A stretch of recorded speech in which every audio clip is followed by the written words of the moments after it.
একটা প্রশ্ন খুব সামনে আসছে। সেই প্রশ্নটা হচ্ছে, হাসনাত আবদুল্লাহরা সেনাপ্রধানের বিরুদ্ধে কিংবা সেনাবাহিনীর বিরুদ্ধে ক্ষেপলেন কেন?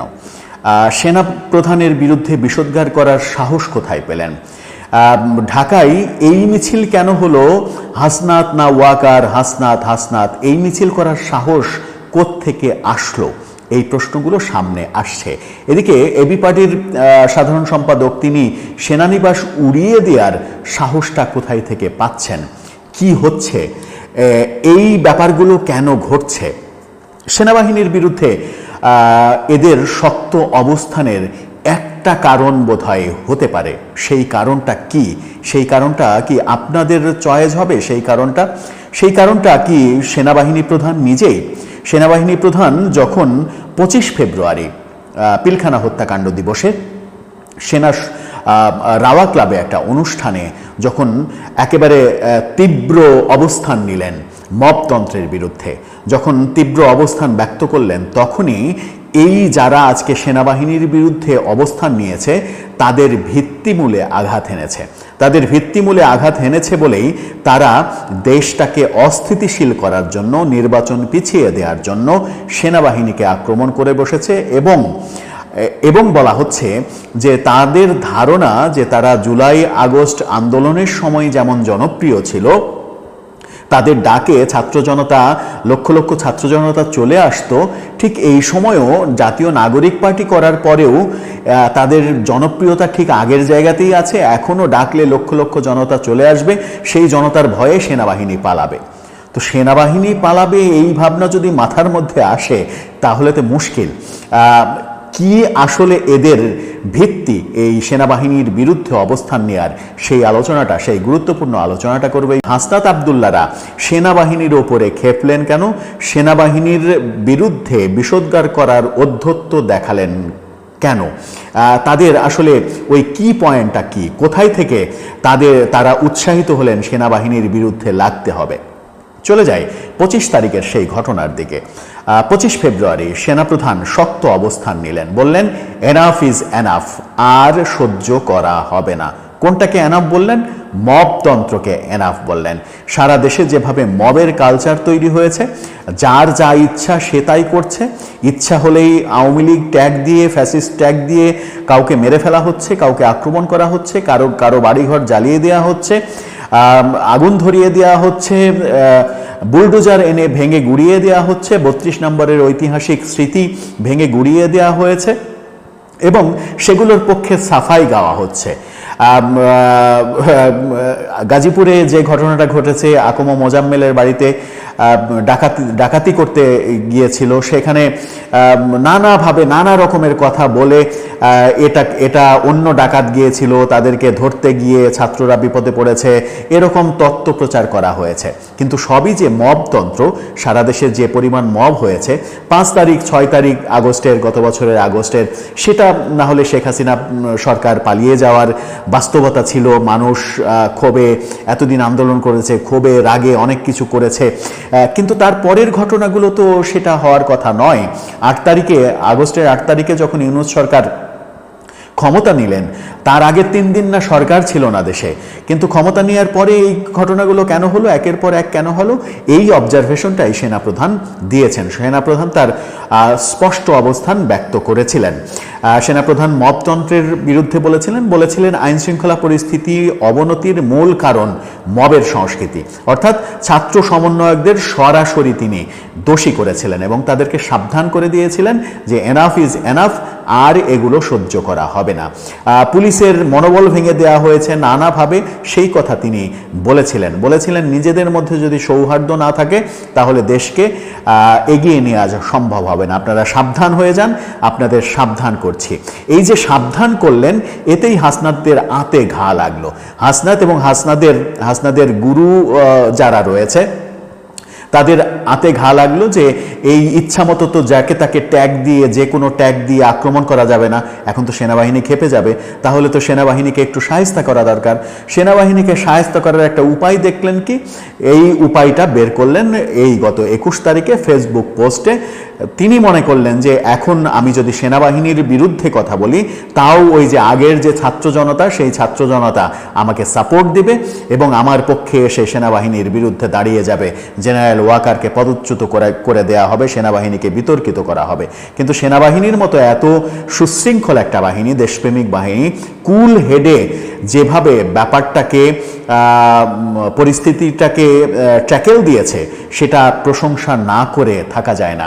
তারা মাথা ঠান্ডা রেখেছে, তারা এই ব্যাপারে মাথা গরম করেনি, তারা হাসনাতকে সাথে সাথে তুলে নিয়ে যায়নি, অ্যারেস্ট করেনি, রিমান্ডে নেয়নি, ঠান্ডা মাথায় ব্যাপারগুলোকে মোকাবেলা করেছে। হাসনাতরা কি করলেন?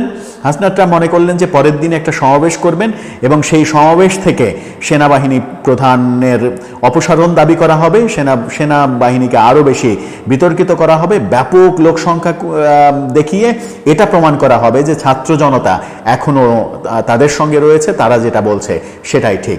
হাসনাতের ওই স্ট্যাটাসের পরে ফেসবুকে নানাভাবে অনেকে স্ট্যাটাস দিতে শুরু করলেন, আমাদের একটা জার্সি পরা ক্যাপ্টেন রয়েছে যে ভয় পায় না। হাসনাত বললেন আমি মরে যাব ঠিক আছে, কিন্তু জাতি জেনে যাক কি জন্য কি কারণে আমি মারা গেলাম। এই যে অধ্যত্বপূর্ণ স্ট্যাটাসগুলো, কেউ কেউ অনেক সাংবাদিককে আমি দেখেছি ফেসবুকে স্ট্যাটাস দিতে যে এই মুহূর্তে সেনা প্রধানকে অপসারণ করা হচ্ছে না কেন।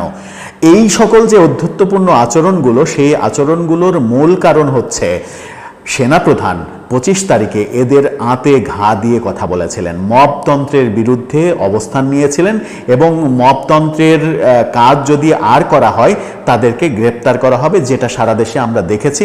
এরপরে আর তেমন কোনো মব হয়নি। এরপরে অনেক সমন্বয়কে সারা দেশে আজকেও অনেক খবর এসেছে, সেই গতকালকেও অনেক খবর এসেছে, সমন্বয়ক এখানে গ্রেপ্তার হচ্ছেন, ওখানে গ্রেপ্তার হচ্ছেন, মসজিদে টাকা লুট 5 লাখ টাকা লুট করে সমন্বয়ক গ্রেপ্তার, এই জেলায় সমন্বয়ক গ্রেপ্তার, ওই জেলায় সমন্বয়ক গ্রেপ্তার, পার্টির আহ্বায়ক গ্রেপ্তার, এরকম নানা ঘটনা কিন্তু ঘটছে। আমরা নাহিদ ইসলামকে দেখলাম বরিশালে নিজের দলের মিটিংয়ে গিয়ে সেখানে মারামারির কবলে পড়লেন। অবশেষে যে পুলিশকে এতদিন বিতর্কিত করেছেন সেই পুলিশই কিন্তু তাকে উদ্ধার করে নিরাপদে ঢাকায় পাঠিয়ে দিলেন। ঝালকাঠির প্রোগ্রাম বাতিল করা হলো। হাসনাত আবদুল্লাহ স্ট্যাটাস দেওয়ার পরে যখন আর পায়ের নিচে মাটি পেলেন না কিংবা মনে করলেন যে এখানে হাঁটু পানি, দেখলেন যে সেখানে অথই পানি, সেই পানিতে সাঁতার দেওয়া সম্ভব নয়, তখন সার্জিস আলমকে দিয়ে পাল্টা পোস্ট দেওয়ানো হলো যেন মানুষ মনে করে যে তারা একটা ছোট্ট ভুল করেছে, সেই ছোট্ট ভুল থেকে সার্জিস আলমের এই স্ট্যাটাসে তারা পরিত্রাণ পেয়ে যায়। কিন্তু এত সহজেই কি পরিত্রাণ পাওয়া যায়?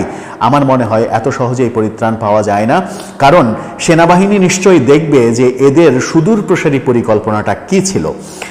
একটা গোয়েন্দা রিপোর্ট এসেছে যেটা সাংবাদিক জিল্লুর রহমান ফাঁস করে দিয়েছেন।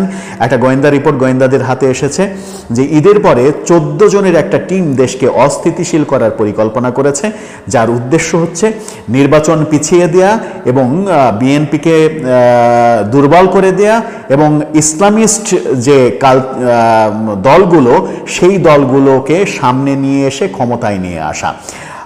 সেই উদ্দেশ্যে 14 জনের একটা দল তৈরি হয়েছে, যেটা গোয়েন্দাদের হাতে ছবি নাম সহ রিপোর্ট এসেছে।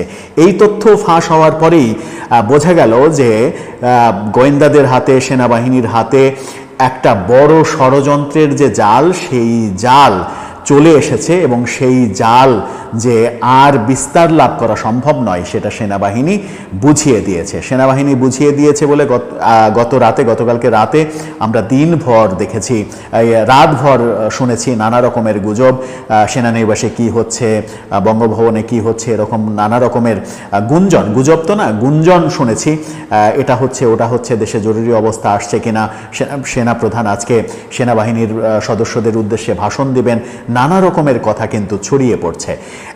যে কথাটা বললাম যে হাসনাত আবদুল্লাদের খেপে যাওয়া সেনাবাহিনীর বিরুদ্ধে, এবি পার্টির সাধারণ সম্পাদক ব্যারিস্টার ফুয়াদ যে সেনানিবাস উড়িয়ে দিতে বললেন, তখন তার পাশে দাঁড়িয়েছিল কি আন্তর্জাতিক অপরাধ ট্রাইব্যুনালের চিফ প্রসিকিউটর তাজুল ইসলাম, তার পাশে দাঁড়িয়েছিলেন তিনি। আন্তর্জাতিক অপরাধ ট্রাইব্যুনাল রাষ্ট্রের একজন কর্মচারী হয়ে তিনি একটা রাজনৈতিক দলের নেতার পাশে দাঁড়িয়ে থেকে তাকে দিয়ে মানে তিনি বলছেন, তাকে দিয়ে তো বলাচ্ছেন না, রাজনৈতিক দলের নেতা বলছেন সেনানিবাস উড়িয়ে দেবেন, রাষ্ট্রপতিকে বিশ্রী ভাষায় গালাগালি করছেন, কিন্তু রাষ্ট্রের সেই কর্মচারী সেটা দাঁড়িয়ে উপভোগ করছেন। এটাও রাষ্ট্রবিরোধী একটা কর্মকাণ্ড কিনা সেই আলোচনাও চতুর্দিকে ছড়িয়ে পড়ছে। সব মিলিয়ে আমার মনে হয় যে পরিকল্পনায় আগানো হচ্ছিল, যে উদ্দেশ্যে হাসনাত আবদুল্লাহর ফেসবুক স্ট্যাটাস দেয়া, সেই উদ্দেশ্য মনে হয় সফল হলো না, সেই উদ্দেশ্যে ভাটা পড়ে গেল। এখন তাদের নিজেদের বিপদ সামলাতে নিজেদের মধ্যেই অস্থিরতা কাজ করবে। এমনকি এই ঘটনাও ঘটতে পারে যে এনসিপি তাদের দলের অস্তিত্ব রক্ষার্থে হাসনাত আবদুল্লাহকে তার পদ থেকে অপসারণও করতে পারে সেনাবাহিনীর বিরুদ্ধে এরকম নিকৃষ্ট অবস্থান নেয়ার জন্য। শুধু দলের কথা কেন বলি, উপদেষ্টা আসিফ মাহমুদ সজীব ভূঁইয়া সেই পরের দিনই হাসনাত আবদুল্লাহর কাণ্ডটা রাতে এবং তার দিনের বেলাতে যে ভিডিও বার্তা দিলেন, সেনাবাহিনীর প্রধান সম্পর্কে যে বিশ্রী কথাগুলো বললেন, সেগুলোও আমার মনে হয় সেনাবাহিনীর টনক নড়িয়ে দিয়েছে।